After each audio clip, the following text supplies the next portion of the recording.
Very good evening, my dear students. How are you all? Welcome back to Shaping Minds, Minu. I'm back after so many days. I'm so sorry for that.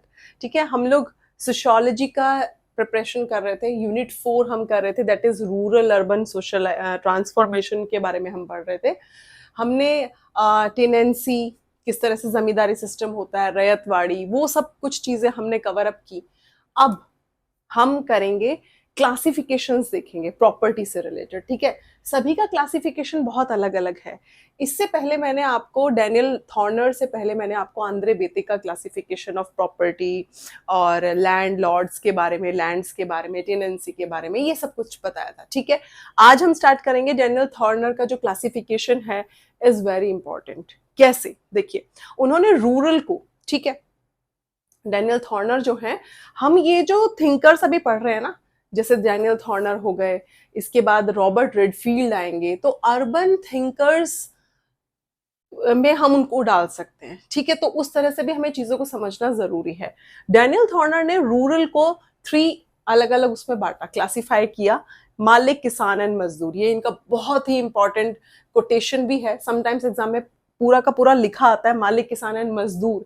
इस पे काम किसने किया है, ये term, ये statement किसने use किया है? The answer is Daniel Thorner. ठीक है, मालिक, किसान, मजदूर. मालिक कौन हो गए? लैंडलॉर्ड्स हो गए, जिनके पास जमीन है, जिनके पास पावर है. ठीक है, जिनके पास पैसा है, हम कह सकते हैं. एंड किसान हो गए टेनेंट्स. टेनेंट्स यानी जिनके पास जो लैंडलॉर्ड्स हैं, उनकी जमीन का कोई टुकड़ा है, उसको वो आगे फर्दर रेंट पे चढ़ा देते हैं. ठीक है, रेंट पे दे देते हैं, अपने पास वर्कर्स, लेबर्स रख लेते हैं जो उन पे काम करते हैं, क्रॉप्स ग्रो करते हैं और इनको बेनिफिट होता है.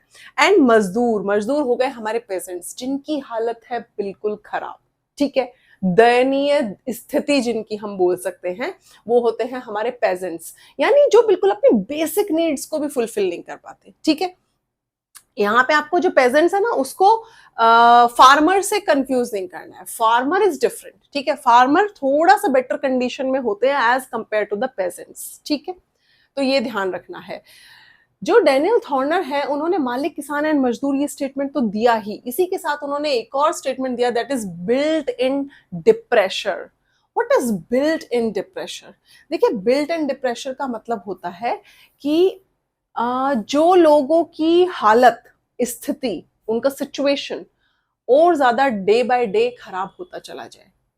ठीक है, इसको हम एक और एग्जांपल से समझ सकते हैं. जैसे मैंने आपको जब कार्ल मार्क्स के बारे में पढ़ाया, तब मैंने आपको बताया था उसमें पॉपराइजेशन के बारे में. ठीक है, पॉपराइजेशन क्या होता है?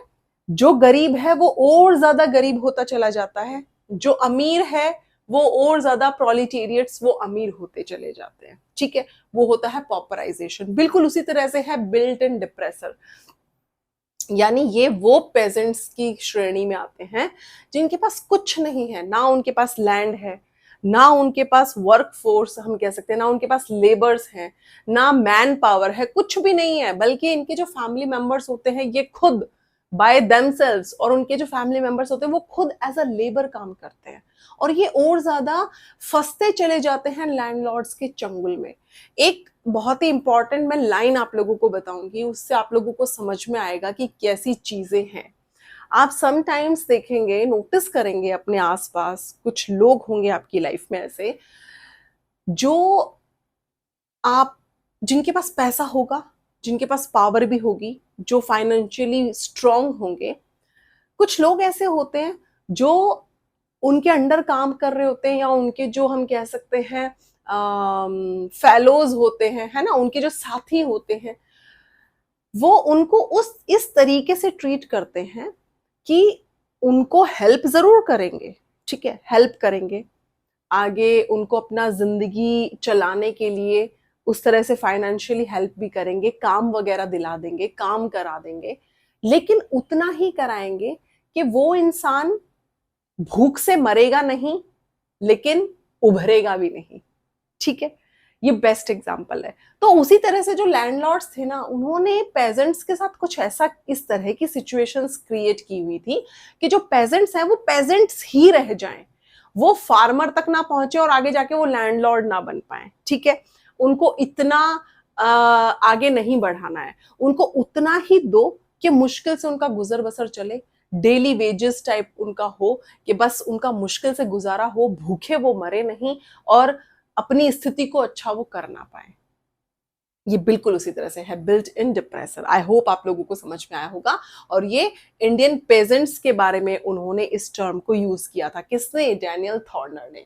नेक्स्ट हम देखते हैं कि बेसिस क्या थे क्लासिफिकेशन के। डैनियल थॉर्नर ने किन बेसिस पे क्लासिफिकेशन किया? First one is income from soil. Soil means land, ठीक है, कि क्लासिफिकेशन हुआ अलग अलग बेसिस पे। क्या आपके पास खुद की लैंड है, आप उससे अर्न कर रहे हैं, या फिर आपके पास लैंड नहीं है लेकिन आप दूसरे की लैंड को आपने टेनेंट्स पे कि रेंट पे ले रखा है, फिर आप उस पे काम कर रहे हैं, या फिर आपके पास वो भी नहीं है, आप वहां पे एज अ लेबर काम कर रहे हैं। तो किस तरह से आपकी इनकम जनरेट हो रही है, उस बेसिस पे क्लासिफिकेशन होना कि आप लैंडलॉर्ड्स की श्रेणी में आते हैं, कैटेगरी में आते हैं, या आप पेजेंट्स में आते हैं, या फिर आप आते हैं टेनेंट्स में, ठीक है। फिर टेनेंट्स वो होते हैं जो जिनके पास लैंड का पीस हो और वो अपने लैंड को रेंट पे दे, ठीक है। Tenancy and share cropping. आप देखिए टेनेंसी, ये कि आप अपना अर्निंग कैसे कर रहे हैं, आप अपनी लैंड का जो पीस है, पीस ऑफ लैंड है, उसको आप फर्दर रेंट पे देके फिर अर्निंग कर रहे हैं, इनकम जनरेट कर रहे हैं, या शेयर क्रॉपिंग के थ्रू कर रहे हैं, यानी जितना उस लैंड पे क्रॉप ग्रो हुआ उसका शेयर आप कुछ ले रहे हैं, जिससे आप अपनी इनकम को जनरेट कर पा रहे हैं। आप मतलब अपनी बेसिक नीड्स को फुलफिल कर पा रहे हैं और आगे फर्दर ग्रोथ भी कर पा रहे हैं। फिर आता है फील्ड वर्क एक्चुअली परफॉर्म्ड, कि आप फील्ड पे काम कर रहे हैं, ऐसी सिचुएशन में है आप, फिर आप अपना लाइफ की नीड्स को फुलफिल कर रहे हैं। आप डूइंग, इसमें भी बहुत सारी कैटेगरीज आएंगी। डूइंग नो वर्क, जैसे जो बड़े बड़े लैंडलॉर्ड्स होंगे वो खुद अपनी जमीन पे थोड़ी ना काम करते हैं, तो आप कोई भी काम नहीं करते, या फिर सारा काम ही ऑल वर्क्स आप ही करते हैं, सब कुछ आप ही। जैसे इस पे कौन आ जाएंगे? ऑल वर्क्स में आ जाएंगे हमारे पेजेंट्स, डूइंग नो वर्क में आ जाएंगे लैंडलॉर्ड्स, एंड पार्शियल वर्क इसमें आ जाएंगे हमारे टेनेंट्स। क्योंकि वो क्या करते हैं, थोड़ा देखभाल करते हैं अपने जमीन के की कि हमने इनको लेबर्स को यहाँ पे काम पे रखा है, इतना क्रॉप्स जो है वो ग्रो हो रहा है, उसमें किन चीजों की जरूरत है, कौन से बीज यूज होंगे, ये थोड़ा बहुत देखभाल वो करते हैं। तो ये भी देखा जाता है। इन सारी चीजों के, इन तीन कैटेगरीज के बेसिस पे डैनियल थॉर्नर ने क्लासिफिकेशन किया था, किसका? एक तरह से इनकम एंड प्रॉपर्टी का।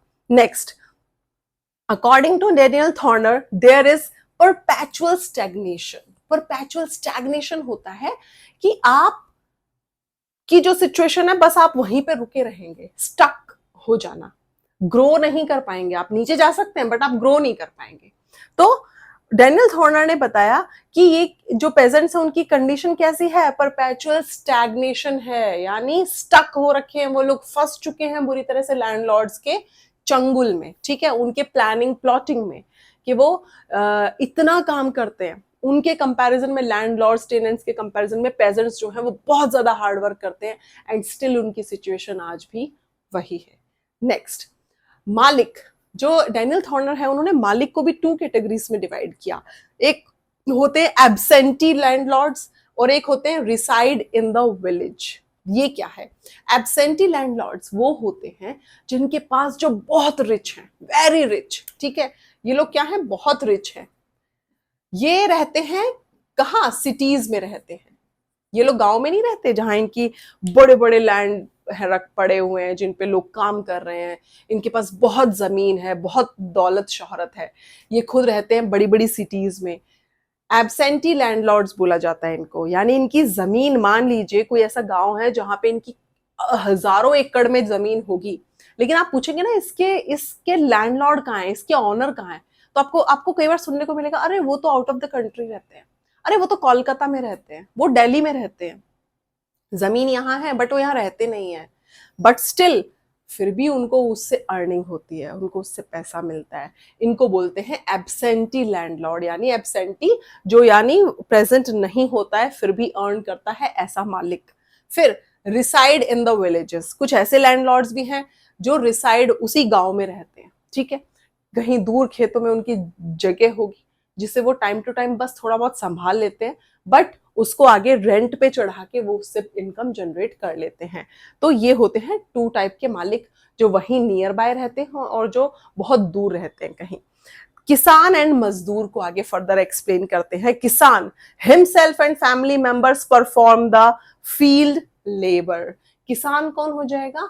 जो फील्ड लेबर करता है, वो खुद भी काम करता है और वो कोशिश ये करता है कि उसके फैमिली मेंबर्स में उसके बच्चे हैं, उसकी बीवी है, सब लोग मिलके खेतों में काम करें, ताकि क्या हो, कुछ और ज्यादा इनकम जो है वो लोग अर्न कर पाए, ज्यादा मनी वो थोड़ा सा अर्न कर पाए। ठीक है, फिर मजदूर आ गए। मजदूर are landless villagers and who working on others peoples land.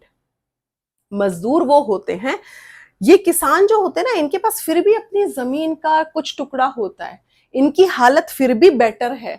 लेकिन जो मजदूर है ना, वो बेचारे तो बिल्कुल, हम कह सकते हैं उनकी हालत ही बहुत खराब है। बहुत ज्यादा स्ट्रगल, बहुत ज्यादा हार्डवर्क रहता है उनकी लाइफ में, और वो दूसरे की जमीन पे काम करते हैं, उनके पास उनकी खुद की कोई जमीन नहीं होती। तो ये था हमारा आज का टॉपिक, जिसके बारे में जो डैनियल थॉर्नर है उनके क्लासिफिकेशन को हमें याद रखना है, मालिक किसान मजदूर को हमें याद रखना है, बिल्ट इन डिप्रेसर ये एग्जाम में पूछा जाता है कि ये क्या है, या फिर ये स्टेटमेंट किसका है, इससे रिलेटेड एग्जाम में क्वेश्चंस आते हैं, ये चीजें याद रखनी है।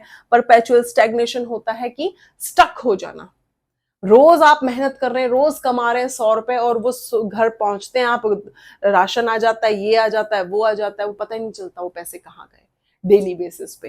तो ये डेली वेजेस वाला सिस्टम एक तरह से हो जाता है, और इतना वो अर्न ही नहीं कर पाते कि वो आगे उसको सेव करके कहीं और लगा सके, या फिर अपने लिए कोई और जमीन में कहीं इन्वेस्टमेंट कर सके या कुछ खरीद सके। तो ये बिल्कुल इस तरह से इन्हें रखा जाता है कि ये लाइफ में कभी ग्रो ही ना कर पाए। ठीक है, तो माय डियर स्टूडेंट्स, ये था हमारा आज का डैनियल थॉर्नर का टॉपिक। नेक्स्ट वीडियो में बहुत ही इंटरेस्टिंग टॉपिक के साथ अगेन हम मिलेंगे। इसी तरह के छोटे छोटे वीडियोस मैं बनाऊंगी जरूर आज से daily.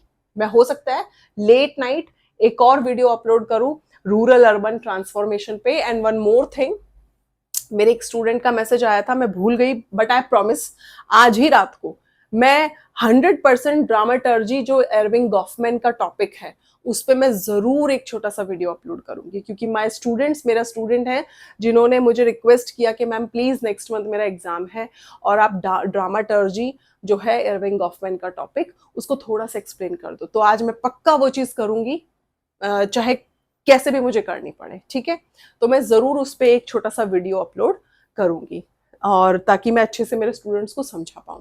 And I am so sorry, लेकिन फिर भी लोगों ने, मेरे स्टूडेंट्स ने बहुत मेरा साथ दिया, मैंने बहुत दिनों बाद वीडियो बनाया। आई प्रॉमिस अब से हम डेली अपनी जो स्टडी है उसको कंटिन्यूटी में रखेंगे, एंड पेपर 1 भी साइड बाय साइड हम करते रहेंगे। तो माय डियर स्टूडेंट्स, अगर लेक्चर अच्छा लगा हो, समझ में आया हो, अगर समझ में नहीं आया हो, कुछ चेंजेस करने हैं, तो भी आप अपना, आपके जो मैसेजेस हैं वो बहुत वैल्यूएबल है मेरे लिए, आपका फीडबैक इज मस्ट। ओके, तो आप जरूर अपना फीडबैक दो, जरूर कमेंट करके मुझे बताओ। अगर अच्छा लगा है तो आप शेयर भी कर सकते हो, लाइक भी कर सकते हो, और सब्सक्राइब भी कर सकते हो। Thank you so much everyone, bye bye and take care.